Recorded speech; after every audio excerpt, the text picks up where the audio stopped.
पंकज बाजूला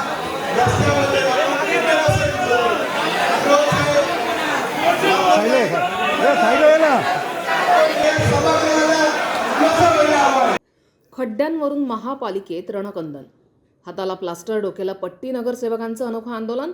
तर राष्ट्रवादीचे नगरसेवक थेट अँब्युलन्समधून सभागृहात. नाशिक शहरातील खड्ड्यांनी आता नागरिकांच्या संयमाचा कडेलोट केलाय आणि याच मुद्द्यावरून नाशिक महानगरपालिकेच्या विशेष महासभेत प्रशासनाविरोधात नगरसेवकांनी आक्रमक पवित्रा घेतलाय. रस्त्यांवरील जीवघेणे खड्डे, रस्त्यांची झालेली दुरावस्था आणि प्रशासनाचा ढिसाळ कारभार याचा निषेध करण्यासाठी शिवसेना ठाकरे गटाच्या नगरसेवकांनी चक्क हाताला प्लास्टर आणि डोक्याला पट्टी बांधून महासभेत प्रवेश केला. खड्ड्यांमुळे अपघात होतात, नागरिक जखमी होतात आणि काही ठिकाणी जीवही गमवावे लागलेत असा आरोप करत नगरसेवकांनी प्रशासनाला जाब विचारलाय. तर दुसरीकडे राष्ट्रवादी काँग्रेस, अजित पवार गटाचे नगरसेवक मुकेश शहाणे आणि इतर सदस्यांनी थेट अँब्युलन्समधून महापालिका मुख्यालयात प्रवेश करत आंदोलन केले. यावेळी महापालिका प्रशासनाच्या विरोधात जोरदार घोषणाबाजी करण्यात आली. नाशिक जिल्हा खड्ड्यांचा बालेकिल्ला अशा घोषणांनी महापालिका मुख्यालयाचा परिसर दणाणून गेला. एकीकडे सिंहस्थ कुंभमेळ्याची तयारी सुरू असताना शहरातील रस्त्यांची ही अवस्था असेल तर भविष्यात लाखो भाविकांच्या सुरक्षिततेचं काय, असा सवालही या आंदोलनातून उपस्थित करण्यात आला. खड्डे बुजवण्याच्या केवळ घोषणा नकोत तर प्रत्यक्षात दर्जेदार रस्ते कधी मिळणार, हा प्रश्न आता नाशिककरांकडून प्रशासनाला विचारला जातोय. महासभेतील या अनोख्या आंदोलनामुळे रस्त्यांवरील खड्ड्यांचा मुद्दा पुन्हा एकदा ऐरणीवर आलाय. प्रशासन आता यावर काय ठोस कारवाई करणार याकडे नाशिककरांचं लक्ष लागलंय. संविधान न्यूज, नाशिक.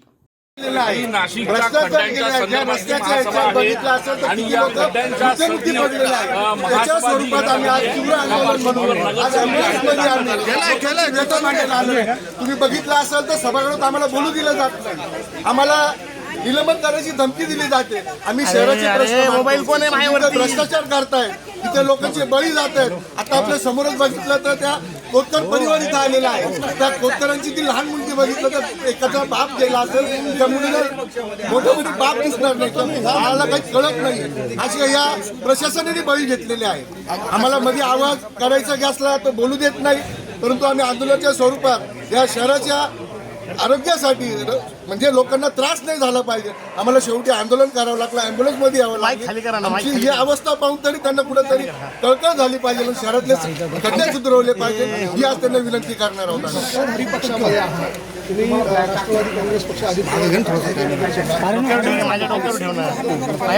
निश्चित मी अपक्ष आहे, मी राष्ट्रवादी काँग्रेसला पाठिंबा दिलेला आहे, परंतु माझ्याबरोबर राष्ट्रवादीचे नेते सुद्धा आहेत, सगळे नगरसेवक सुद्धा आहेत.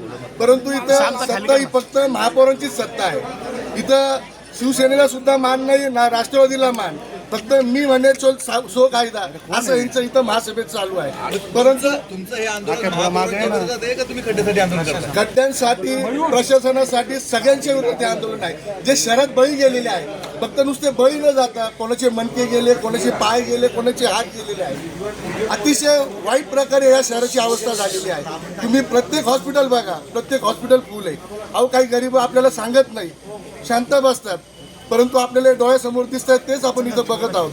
परंतु अतिशय घाणेरड्या प्रकारे हे प्रशासन वागत आहे. कुंभमेळ्याच्या नावाखाली स्वतःचे घर भरत आहे, हा माझा स्पष्ट आरोप आहे. आता काल मी मुख्यमंत्र्यांचं खरं मनापासून स्वागत करतो, त्या मुख्यमंत्र्यांनी तातडीने बैठक घेतली, परंतु मुख्यमंत्री साहेबांना सुद्धा या अधिकाऱ्यांनी खोटं सांगून MNGL वर सगळा हा प्रकार ढकलला. प्रशासकीय काळात जे घोटाळे केलेले आहेत, जे रस्ते, आता काल राज साहेबांनी सांगितलं काही गुजरातचे ठेकेदार, निश्चित एकही लोकल ठेकेदार नाहीये, एकही लोकल ठेकेदार नाहीये. आपण बघतोय की या ठिकाणी